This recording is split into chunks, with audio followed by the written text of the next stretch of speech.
seen Dario Franchitti, Juan Pablo Montoya, these other road course specialist drivers that have come over and raced in the Cup Series. It's not even close. Like, you could put any one of them in that 88 car, and they're not going to do what Shane did. Shane is that much better. I don't know how that's possible. I don't know what makes him that good. Like, I'd never heard his name before the Chicago Street Course in 2022 or whatever year it was. And now he is tied with the most wins in the NASCAR Cup Series in 2025. Following is a production of the Garage Area.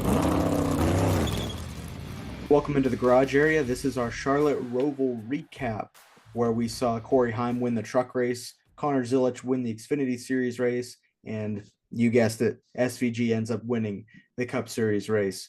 Not a lot of drama on the racetrack as far as the racing goes, but there was some drama in the Cup Series as far as the playoff elimination race goes. Joey Logano ends up making it through. Ross Chastain is out, and Joey Logano is your 2025 NASCAR Cup Series champion. Do you agree? Not in the slightest yet. Not in the slightest yet. No. Okay. Before we get into that, that's going to be a whole rabbit trail of conversation we're going to go down, I'm sure. Let's first talk about this race and the overarching theme, which was tire wear became a factor at our road course race. That caught me way off guard. I wasn't expecting to see that. What about you? Did you think that we were going to end up with something like that this weekend? I watched practice and they said it had a lot of fall off. I did not see the strategy being split the stages and, pit halfway through. I thought maybe they would still like flip the stages like normally would, but to that degree, I did not see. It made a lot of difference. Like, it wasn't a little bit of difference. It wasn't like, oh, the tire heats up and then it loses some grip. It was like a major amount of fall off, and still didn't make for any better racing though. It was I don't know. I guess I don't know who to blame more. If I should be blaming the fact that the tire, even though it did what you would want it to do, and props to Goodyear again, not saying anything negative about them, but is it the fact that the tire didn't fall off enough? Is it SVG is just too good, or is it the Roval itself just doesn't produce great racing? I don't know. I particularly thought it was a decent race. I mean, had SVG not been in the field, it would have been a great race between Larson and Bell there. They were battling for second place. They pitted 3 times, just hoping to have enough tire to get back to SVG, which SVG is probably the best at saving tire in the sport at this point. But I thought the tire variances made a lot of passing and stuff throughout the field. Being the cutoff race, I think the cameras were focused on only a few different cars, the leaders, and then pretty much watched Chastain and Logano the rest of the race. So I don't think you saw as much as it could have been shown. I watched Chase Elliott restart mid 20th and work his way up into the top 10. Had that third stage cautions came out and stuff. I think he could have even had a better finish the way he was running up through the field. So it just the way things got spread out with no cautions other than stages. I think just a lot of the passing stuff was hidden from us. So you were compelled by this race then? Oh yeah, yeah. I thought it was a pretty decent race. Okay, I didn't come away with the same takeaway. I'm not saying you're wrong. I'm just saying my opinion is different, and it seems like a lot of the internet agrees with me. And the only thing that they seem to find compelling about that race was the drama. I don't know what to say to that. I understand what you're saying and respect your opinion. Would you say that this was the best road course race of the year? I think Coda still with that finish was probably the better race. But this is by far, I think, probably the second or third best. I don't remember I felt like the Chicago race was kind of highly rated, but other than that, yeah, I thought this was probably at least the second best race. Okay. And what do you think made this one such a better race than some of the others? Um, I think the tire wear and the strategy at times you would pit. Flipping the stages wasn't as big of an advantage.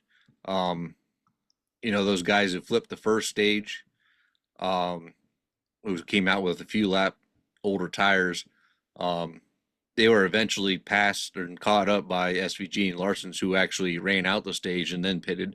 So that was good to see. I mean, it still took them a little bit longer than maybe it should have, but um, and of course, you gave them three guys when they flipped the second stage. They were obviously the fastest cars, so they were able to stay out front for the rest of the race. But then Christopher Bell was like the first driver of the front three to try the three stop strategy, and he came back up past Larson. Larson was able to go and make his third stop and came back through the field and passed Bell.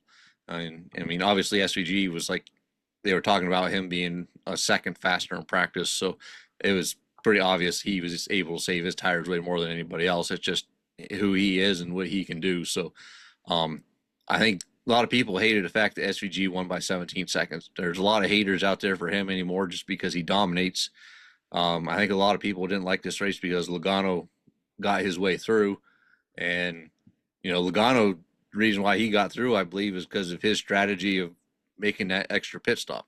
So I think the tire wear and stuff played out and made it more intriguing than what people were seeing. So you think that the tire wear and the passing, and then just the lack of TV coverage on the actual action on the racetrack was why there might have been a negative taste in some people's mouth. That's what I see. Okay. I guess I was a prisoner of the broadcast and not really following. I mean, I was locked in on the Chastain Logano thing because obviously I'm hoping that Logano transfers through. And I'm sure that was kind of a secondary thing for you, and you're watching the actual racing and see if your pick Larson ends up, winning the race and how that'll get. Like, I get that we're watching different things, which this makes my point that I said a few weeks ago that there's so much happening on the racetrack. It's not like you're watching two teams play in a football game. That's everybody's playing at the same time, and there's so many things to be watching. Uh, but yeah, I mean, if I could go back and watch that race again from your perspective, I may come away with a different point of view. But just, when the checkered flag flew, I was like, man, I really don't care if we ever go back to the Roval again. And you had a totally different takeaway because of the tire wear and what you were watching on the racetrack. So that's interesting. I didn't really expect you to come on here and say that you thought it was that great a race. I have the sheet pulled up here for Coda.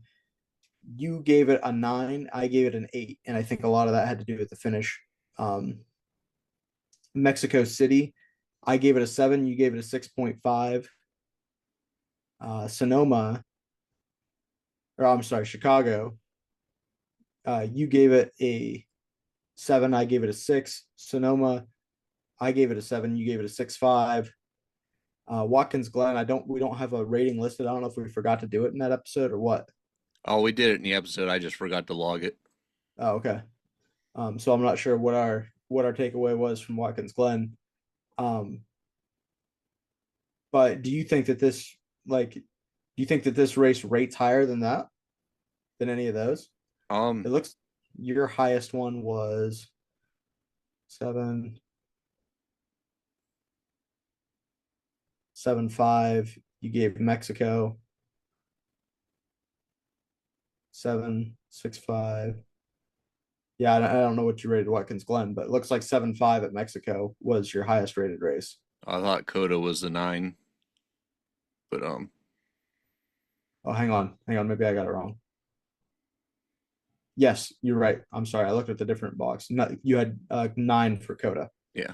So I'm just gonna say here, like if I give this race a rating, I was gonna give it like and a lot of this is based on road course racing itself, but I was gonna give this like a 7.5, 8. So I'll probably go with 8. I just I don't think it was good as Coda, but it was definitely better than the other road courses in my opinion. Just I'm just SVG just kind of ran away with it. I mean that's the only thing I think people were hating about it. Okay. I'm going to get into my feelings about it here in a second, but I guess I would say that it was a 4, but I like the tire wear, and so I bump it up to a 4.5. And that would probably play a bigger factor um, if the racing as a whole. I guess it makes a difference if you could look at it and say, uh, if you weren't looking at the Charlotte Oval just sitting there in front of you, being like, man, I just wish they were out there on that racetrack. If the Roval was its own racetrack somewhere else, you could be looking at that and being like, yeah, maybe I don't mind this as much. I just wish the whole time that they were on the oval. And I don't know if that's what plays into the decision making or not.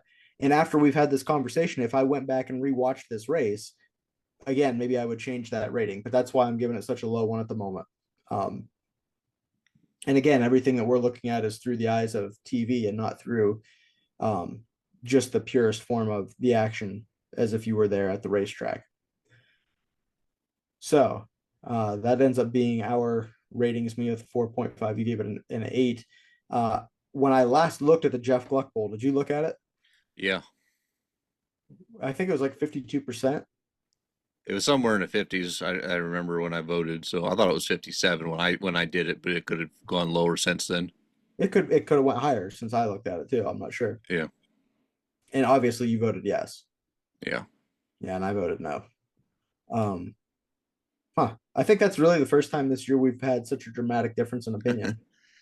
I think I like road course racing to begin with in itself, and that's maybe something you never really cared for. Maybe I just see more in it than you do. That's very true. I don't care for road course racing. I'm good with Sonoma and Watkins Glen. I don't want to go to 6 of them a year. And it has nothing to do with SVG. It doesn't have anything to do with anything other than just I'd rather watch, as Denny Hamlin says, just let me see the roundy rounds. That's what I want to watch. But now that we kind of got that whole part out of the way, the racing, the tire wear, um, like you said, the strategy played a different role than it normally does at the road course racetracks. Let's talk about Shane Van Gisbergen, SVG, the Kiwi, whatever you want to call him. What I would call him would be the best road course racer in NASCAR history. And, a lot of the other shows and even TV, the broadcast of the race and other podcasts, they're kind of burying the SVG thing at the bottom of the list of like, oh yeah, we expected him to win anyways. But let's talk about that. Let's talk about Shane. Let's talk about his greatness. Let's just give him lip prints all up and down, because how do you do what he does? Like, we've seen this. Let's just talk about this for a second. Did Jeff Gordon win 6 in a row or 5 in a row? I think it's 5. Yeah, they're tied right now. They're tied right now. Okay. Or no, he's tied with Chase Elliott at 5 in a row, and Gordon's at 6 in a row. Okay. So he's one away from tying Jeff Gordon. And Shane did it in 1 year just because of the amount of road courses that there are on the schedule. Jeff Gordon, I assumed, did it in 3 years. That'd be the only thing I could guess. Yeah, it was like 97 to 2000. Okay. You think Shane's better than Jeff? I think we've already talked about this one other time. I'd say he's number 1, better than anybody that's ever been out there. Okay. We've also seen, the Ron Fellows, the Boris Seds, the Christian Fittipaldi. You've seen Dario Franchitti, Juan Pablo Montoya, these other road course specialist drivers that have come over and raced in the Cup Series. It's not even close. Like, you could put any one of them in that 88 car and they're not going to do what Shane did. Shane is that much better. I don't know how that's possible. I don't know what makes him that good. I don't know. Like, I'd never heard his name before the Chicago Street Course in 2022 or whatever year it was. And now he is the tied with the most wins in the NASCAR Cup Series in 2025. Yeah, I think one thing, the stars definitely aligned for him the way this car came out. Obviously you see him in Xfinity Series dominating there too, so I can't say he wouldn't dominate in, let's say, the Gen 6 car prior, but these cars are really close to the supercars that V8 supercars he raced down in Australia and New Zealand or wherever down there. And I feel like when NASCAR went to this car and him coming over at the same time, I think that helped a lot too. It wasn't as much of a learning curve with this car as it may have been with like an Xfinity type car, but it's hard for me to make that argument because he wins just about all of those too. So, but also the other drivers we talk about that or road course backgrounds, we talk about Montoya. He came from more of an IndyCar F1 background into a stock car. I think Marcos Ambrose, we talk about him being one of those guys. He did come from supercars, but I'm not sure how the cars related in that era than whether they do now, whether the supercars are like they are today or coming over to a straight axle versus their independent suspensions and whatnot. I'm not sure, but I just feel like one of those things, everything is just aligned for SVG. Yeah, you could say it's circumstances, you can say it's whatever. I think that you put Shane against any driver in any race car at any point in NASCAR Cup Series history. And I think that it'd be a bold statement to say he wins 10 out of 10 times. Um, but I think he runs top three 10 out of 10 times. Um, I just think his technique on the road course, I don't think it's so much the car as it just is his ability to drive is that much better. I feel like if it was so closely related to the car, then you would see him better on ovals. I think that road course technique has just propelled him so far above everybody else that that's why he is the best at these racetracks. Yeah, I mean, I can't argue with that. And like you said, he came into the Xfinity Series right away, and his only competition is Connor Zilic, who's another freak of nature. That how blessed are we that these two, talents are colliding at the same time, and we're getting to watch them go heads up. That's the thing that kind of makes me more interested in road course races is when it's Shane and Connor both, because it's like you have two real opportunities to win this race, and a lot of times it's Shane's racecraft that prevails over Connor, but uh when SVG shows up in the Cup Series, it's like there's nobody that good on road courses as he is. That he doesn't have that kind of competition, and that maybe that's where some of that I don't know, some of the shine comes off the apple a little bit, if that makes any kind of sense. But I don't dislike Shane. I think that he's great. I think that what he's accomplished is phenomenal and deserves all the credit in the world. And I'm glad that he's a part of this sport and bringing other eyes to it because they're fans of him. And I got no problem with that. I have zero negative energy toward SVG at all. I think that he's a great talent and should be commended for being the driver that he is. And I would like to see his progression continue on the ovals. I know that did he finish top 10 at Kansas last week? Yeah, he finished 10th. That was his first top 10 on an oval. Yeah. So if progress like that continues, and this would be a good test this week at Las Vegas, if that kind of performance continues,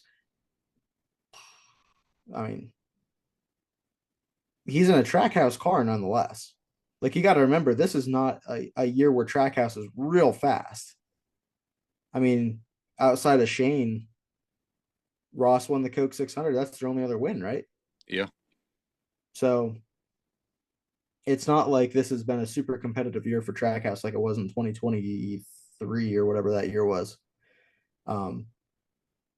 So yeah, I'm just I can't give him enough credit, and I hate that that's kind of getting lost in the shuffle of this weekend.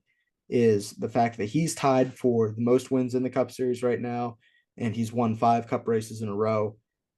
and that this what we're seeing right now is unlike anything we've ever seen in NASCAR history before. And I just think that he deserves tons and tons of credit for that. All right. Anything more you want to say about Shane, or you think we covered that? I think we covered enough. All right. What do you want to talk about next? You want to talk about Denny Hamlin, Ross Chastain, Joey Logano, Daniel Suarez? Where were we at? I mean, I guess we can talk about the Chastain and Hamlin incident. Okay. Um, so I guess we kind of got to set it up a little bit. All day long, we knew coming into this race it was going to be primarily a points battle between Joey Logano and Ross Chastain. Joey came into the day 13 points to the good, and on the last lap, they were at a dead even tie. And that's largely due to the fact that the one got stage points in both stages, and the 22 only got stage points in one stage. And that pretty much evaporated that point lead. Ross had a couple issues on pit road. Joey had an issue on pit road. And ultimately, it was the fact that the tires were wearing so bad that led them into a position where Paul Wolfe decided he was going to make an extra pit stop so that he could put Logano on offense. And they left, I think is Phil Surgeon his crew chief, Chastain's? I'm not 100% sure. I think that's right. Left him out there on the old tires, hoping that he could end up holding him off. And it was almost a dead heat. And going into the is that considered a chicane, that final set of corners? I think so, yeah. Going into that last chicane there, Ross just runs it in there as hard as you possibly could, spins the 11 car around, and I think that was his goal, was to just dump Denny and go and pick up that extra spot, but instead he ended up spinning himself around as well. And even in that moment had the wherewithal to throw it in reverse and back up across the start finish line. It ended up losing him spots in the end, but still all the effort in the world coming from Ross there. Really impressive. What was your take on that whole situation? Yeah, just desperation. It almost goes back to the Harvick and Kyle Busch situation where Harvick tried wrecking Kyle Busch, spinning him around to get the position, and he took himself out too. It's just kind of one of those things that NASCAR wants out of these playoffs. It's just desperation in the end. Did you think that Chastain should have been penalized for that move had that been successful for him? I've heard that argument going back to the Austin Dillon thing. I don't think Chastain wanted him wrecked, but wanted him moved to get the position. Because if Chastain spun him around, Logano was going to get by him too. Because Logano was coming in his rearview mirror anyways. So, like if we go back to the Austin Dillon situation, which everyone is comparing it to, where Austin Dillon win was taken away, or the playoff, the way he still got the win, but his playoff eligibility was taken away. The first move Dillon made, and that was when he took out Logano and just shoved him up the track. To me, that's the situation I see here with Chastain and Hamlin, where he just pushed in to shove him out of the way. He didn't like right hook him to win the race or get that point even. So to me, I don't think it was a penalizable move. It was a push to try and shove the guy out of the way to get a position. I don't see it as egregious as what Dillon did. Yeah. I'm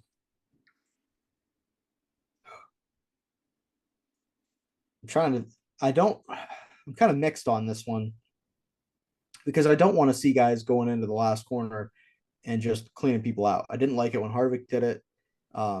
Didn't like it when Jimmy Johnson did it to Truex here at the Roval. just don't like seeing that kind of a move. Maybe, like you're saying, maybe it does make a little bit of a difference if one of them, like if it was successful for Chastain, where he got the 11 to move and he was able to skate through for um, the position. I just don't like people that don't really have anything going on with what you're doing. Like the 11 didn't have any interest in being a part of that sequence. I don't like the fact that he is now at risk for you to get your other position. And you can argue that that's a bigger problem that has to do with the whole playoff format and structure and all of that. But I think that along with the race manipulation of what we saw at Martinsville last year, I'm not even going to dive into that whole thing, but I think that this should be handled under that same category. Unless it's like, unless you can somehow make it, I don't know, not obvious. Like if you were side by side and you bounced off the inside curbing and the 11 went around, I feel like that you can't penalize them for that because they were racing side by side. But when he came from 10 car lengths back and he wrecked them, again, even if he's able to sneak through there himself, that I feel like that's got to be a penalty. And it just changes the integrity of racing otherwise if you don't. Well, I think if you're going to penalize him for that, you have to set the standard and penalize him now then. Because if you wait to penalize somebody that is successful for it, people are just going to keep trying to do it anyways. So Harvick wasn't penalized for it. There has been no, I guess you could say the precedent was sent with the Dillon incident. I think his first move is similar to what Chastain did, and I'm all right with Dillon's first move on Logano in that race, even though it was still pretty egregious. But the blatant hook, just taking out two cars in that corner for the win, that was just out of pocket at that point. But I think you can't say, oh, he didn't succeed, don't penalize him. I think you have to make the rule here on out. If this is something that's going to be penalized, it's got to be penalized whether it succeeds or not.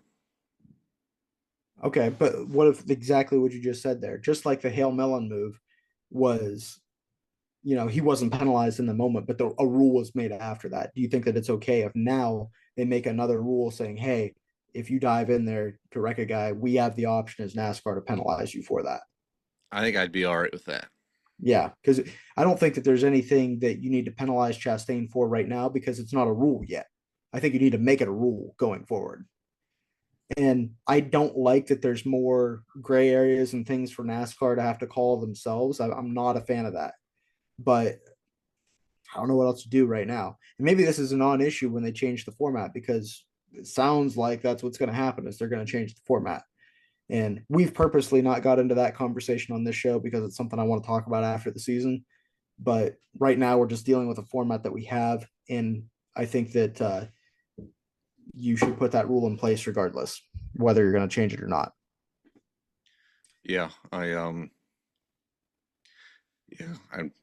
had a thought in my head and it just went away. So, Denny Hamlin said that he had no idea what the point situation was because there was some argument as to whether or not he was gonna pass the one or not, and people were saying that he wanted Chastain in because he didn't want to have to race Logano in the championship. I listened to Denny's podcast. Taking him at his word is what I'm gonna do. Do you believe him? Do you think that he truly didn't have any communication, didn't have any idea what the situation was? I would think if he did know, somebody had already gone through his radio logs and found it. So I've seen stuff on Twitter and stuff about some other race manipulations where some Chevy drivers didn't pass guys and didn't pass Ross, and some Ford guys were not passing Logano in some instances. So and Logano being mad, he got passed by a Ford driver and whatnot. So I think there was plenty of communication guys would have found if Denny Hamlin truly did know what was going on. Okay. So you're willing to say that Denny was just racing, got wrecked, and truly had no clue what was happening? Yeah. Okay. What did you make of his interaction with Ross afterwards? Because, we just had the incident last week with him and Bubba, and he kind of ignored that, at least at the racetrack, and acted like, hey, man, I was racing. I don't know what you want from me. And now he addresses the situation head on and goes over and talks to Ross, put his arm around him, and like they had an actual conversation. Do you feel like it's odd that he handled that two situations differently? Um, yeah, I don't know. I don't know what the conversation was. I don't know if Denny went and talked to Ross or Ross went to talk to Denny. And, um, I really don't have too much to think about it because I don't know what was really said and how it was handled. Well, according to Denny on his show, he said that he was standing there kind of debating as to whether or not he should go talk to Ross. And then he finally was just like, I'm going. And he went over and talked to him and was like, tell me why that was a move. Like tell me what went into this thought process here. And he didn't really divulge a whole lot of detail as to what was said there, but yeah, it was basically him saying that uh, Ross is he's just desperate, and Denny's just telling his team he wished that he knew that Ross was desperate. You don't have to tell me what the point situation is. You don't have to tell me to not pass him, to pass him, whatever. Just tell me that like he needs a spot. He's going to be very aggressive. Yeah. He goes, that's all I needed to know. So, um, while Denny is in the mix for a third straight week, right? I mean, he wrecked Ty, he wrecked Bubba, and got wrecked by Ross. Um, Yeah. he's he's in the thick of it again this time, but really for no fault of his own and for no wrongdoing that I can see on Denny. Yeah. I mean, I don't think Denny did nothing wrong in any of the circumstances. So, Yeah. All right. Well, I'm having a few technical difficulties here on my end. So, uh, most recently, we were just talking about Denny Hamlin and his issue there with Ross Chastain to end that race. Let's talk about Joey Logano for a second. I know that that's really what you're here for, Ryan. That's what you really want to weigh in on and give me your most solid opinion on what took place here. I thought Joey was in good shape, 13 points to the good coming in. And I thought that they knew how to do enough to protect his points lead. And clearly they did not because he was in shambles from the start of stage three, just in a bad spot. Paul Wolf takes the gamble to pit and to put Joey on offense versus Chastain trying to hold him off on defense with the older tires. It ends up working out for him, even if no more cars passed each other. They were going to end up being dead even on points, and Joey would have the tiebreaker with the best finish in this particular round, which I think is kind of a weird tiebreaker, but however they do it is fine. Logano advances. One of his post-race interviews, he said that this was a championship-like performance, and everybody is roasting him, saying that, dude, you finished 20th. I think what he was getting at in that was, yeah, it's a championship-like performance because they had to go out there and do everything right in advance, and ultimately they did. I mean, the pit call at the end is what got him into the next round because it didn't look like he was going to make it otherwise. And that being the championship caliber move that I think he's referencing there. He got a lot of boos when they interviewed him and they put him on the big screen. I'd expect nothing less. He was very much embracing that as well. So now that Logano has advanced, I said before that if he ends up making it through this last round, that he's your champion. I don't know that I 100% stand by that statement, although I think that it's still a very real possibility. I think I'm more scared of the 12 than I am the 22 right now, if I'm somebody other than a Penske fan. I think that the Ryan Blaney machine is the one that I would be going, oh boy, because they used Kansas as a test session for Vegas, and if you had me predict the future right now, I say Ryan Blaney wins Las Vegas and the championship. And I think he's going to be a strong contender going into that race. I think Denny Hamlin and Christopher Bell are also going to be fast, but it's really the 12 that scares me, unless the 22 does some kind of stupid strategy that nobody saw coming and ends up winning like he did last year. If that's the case, then I'm back on Logano. But really, whoever wins this race at Las Vegas coming up, I think has a huge, huge advantage in the Phoenix race. And I wish that it didn't work that way, but it does work that way. And I think that the 12 is the biggest threat right now. What do you think? Yeah, I think we talked about this last week or 2 weeks ago. If it was, um, for me, it's the 12 car over the 22 car. They've had speed all year. The 22 to me is just they always strategize their way through. No other better example than Sunday that Paul Wolf was like, bring them down pit road, put the extra set of tires on, drove back to them. That was a strategy move, and that seems to be how they make their way through these playoffs. Yeah. Yeah, it's a combination of race cars with no speed, a driver that won't quit, and a crew chief that's always conniving is how Paul Wolf and Joey Logano ends up making it through these different rounds. One thing I want to look at here real quick.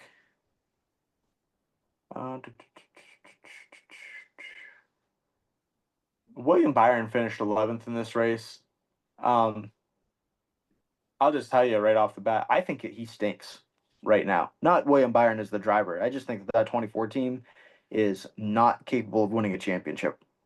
I don't know. I know he's the regular season champion. I know that there's all these accolades that go into the season. He won the Daytona 500 and, blah, blah, blah, blah, blah. I think that out of the 8 that I'm looking at, I think he's 7th on the list of guys that I think can win a championship. Yeah, he's definitely not been as strong. I think I talked about this a little while ago that I had him originally in my final 4, and I would replace him with one of the JGR guys. Yeah, he'd probably be about there on my list also. So the remaining drivers, Denny Hamlin +8 to the cut line, Ryan Blaney +6 to the cut line, Kyle Larson +4, Byron tied with him there +4, Christopher Bell -4, obviously, Chase Elliott -14, Chase Briscoe -14, and Joey Logano -24.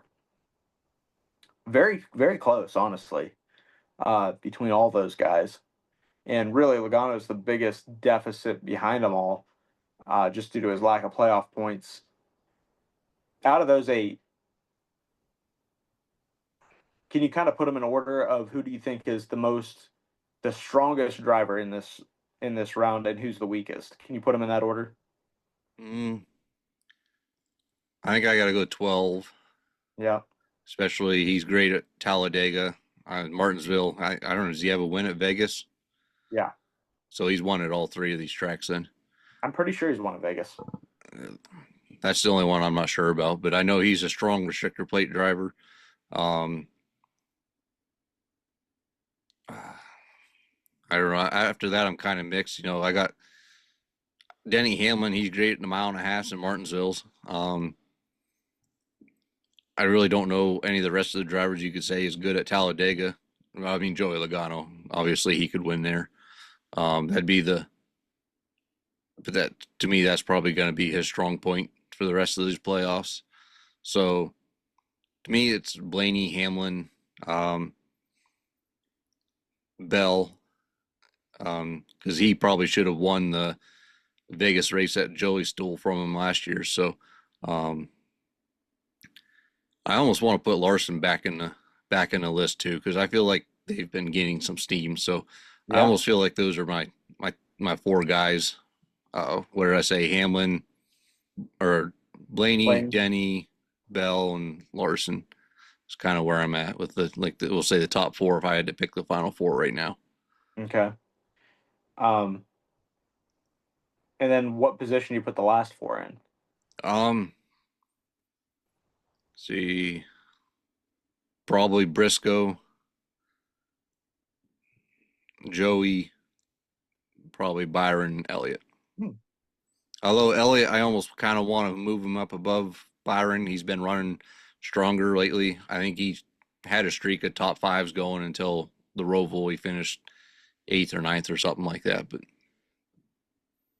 So I'm going 12, 11, 5. I think that this is a good string of tracks for the 5. Then the 20 and the 19, I've got at a dead heat. I think that they're both really, really good. Probably give the edge to Bell just because A, he's been here before and been at JGR longer. I just feel like that's a little bit of a tilt in his favor. And then I'd say probably the 22, which is crazy to put him above 2 Hendrick cars. But I'd put Elliott above Byron. I think that Byron's bottom of the barrel in these 8. You watch, he'll go win Vegas now because I said that. But I really I have zero confidence in Byron. And I don't really have much confidence in Logano other than I've just seen this movie too many times. If it wasn't for that, and if I was just basing it off of 2025 performance, I would say that Logano is probably the bottom of the barrel, then Byron, the next one, just above him.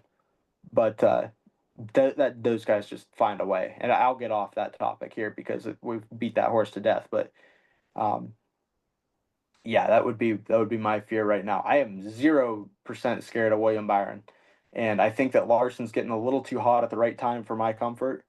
And Denny Hamlin, again, just because I've seen the movie before, it's like where's he gonna fall off? Because he always does. Where's he gonna fall off here?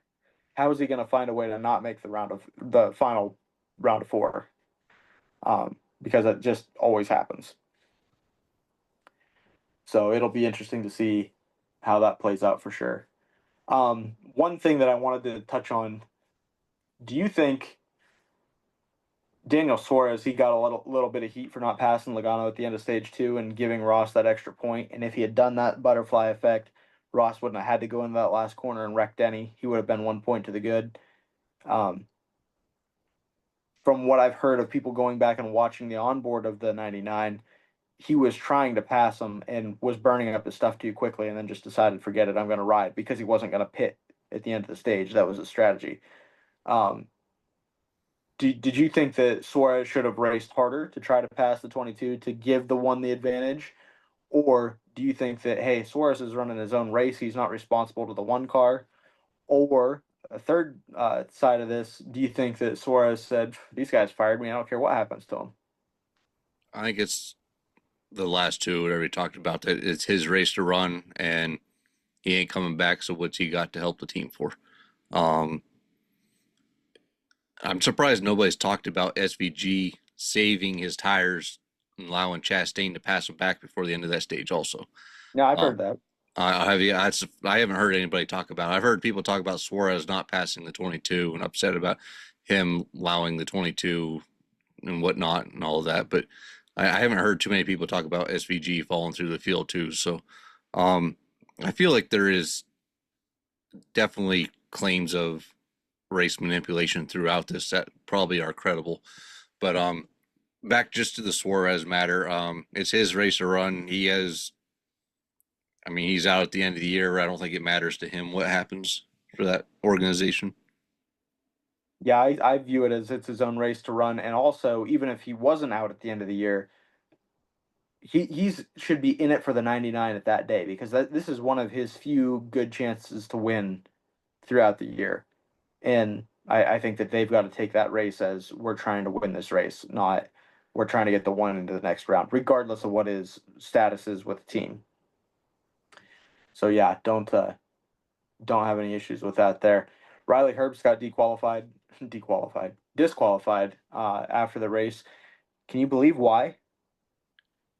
I hadn't heard that he was disqualified until I saw it on the sheet, so I didn't know what. Oh yeah, he got DQ'd because he didn't make weight. He didn't make weight. Oh, So to me, this was the best thing that I'd heard all day, because to me it kind of, not that I had any questions about it anyways, but I feel like it just gives a little more legitimacy to the Alex Bowman DQ last year, that people were complaining that, all these things about him getting DQ'd and Logano getting in, and the fact that it happened again in an insignificant race car, a guy that you didn't even know was on the racetrack, for the previous 30 races this year, ends up getting DQ'd because he didn't make minimum weight. Affects the championship in no way. It just seems to me like it adds just that little bit of extra legitimacy to last year when Bowman didn't make it. I mean, the scale's the scale. It reads what it reads. But yeah, that brought a little bit of smile to my face when I saw that. The only other thing we talked about at the top, Corey Heim wins the truck race. Hopefully he goes on to win the Truck Series championship. He deserves it. Zilich gets Heim winning that 10th race, I think he breaks Greg Biffle's record, right? And Yeah. now solely holds the most wins in a single season in the Truck Series. Good for him. Crazy that he doesn't have a full-time ride next year. It's stupid the way that this sport works with stuff like that with development drivers. Connor Zilich also wins his 10th race of the year and also should win the Xfinity Series championship. I'd also throw out there with Heim, he could probably have another 5 wins this year if, the breaks fall in his favor. But this was one that the breaks fell his way so that he got the win. So kind of a bit of a trade-off there. And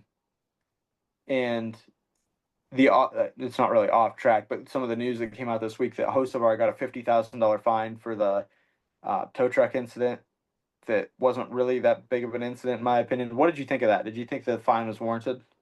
Yeah. I don't know. He said he was trying to find neutral, and I'm not sure how those cars work with the sequential and whatnot. How neutral works, whether it's just supposed to be a click or whether he was actually trying to drive. It seemed a little excessive. To me, it didn't seem like he was really trying to overly do anything, because if he was really trying to drive, I think those wheels would have been spinning a lot faster. But yeah, that just seemed excessive. But yeah, it's one of those things that, again, because it's Hocevar, it's hard to give him the benefit of the doubt. But I agree. I didn't see anything visually. I didn't see any evidence that made me go, "Oh yeah, he definitely deserved that." So, maybe they're trying to make an example out of him. I don't know, but whatever the case is, didn't think that was that big a deal. Las Vegas next week, a key race in this round, and it literally is, in my opinion, whoever wins this. If it's a playoff driver that is locking themselves into the Final Four, which I would anticipate that's who's going to win it, sets them up for a huge advantage for Phoenix. Do you agree? oh, definitely. I mean, the next 2 weeks mean nothing anymore. So, it's just all what's the term? All guys on deck, or whatever. All hands on deck. Yeah. All hands on deck. I couldn't. I was coming up with arms and people and this and that. But, all hands on deck for the Phoenix setup. So that's usually who has the advantage when whoever wins Vegas moves on. We'll obviously do a preview video, but do you have somebody that just shoots to the top of your list? Like, this is the guy that I'm just like we did with SVG at the Roval. This is who I think's going to win. You talking Vegas or Yeah, the for Vegas. I'm Denny Hamlin, Ryan Blaney. I think Hamlin getting redemption for Kansas and the speed he had there. Yeah. Yeah. Could very well be. I would take the other side of that, and I think it's Ryan Blaney. That's, if I had to call it today, that would be my pick. So we'll see how it all shakes out. We appreciate everybody watching here in the garage area. Like I said, wild weekend of drama, but not necessarily all on the racetrack. SVG won it going away. Connor Zilich, Corey Heim, all deserving winners. All those guys, looking forward to them competing for a championship other than SVG. And we'll see what happens after Las Vegas. We'll see you guys then.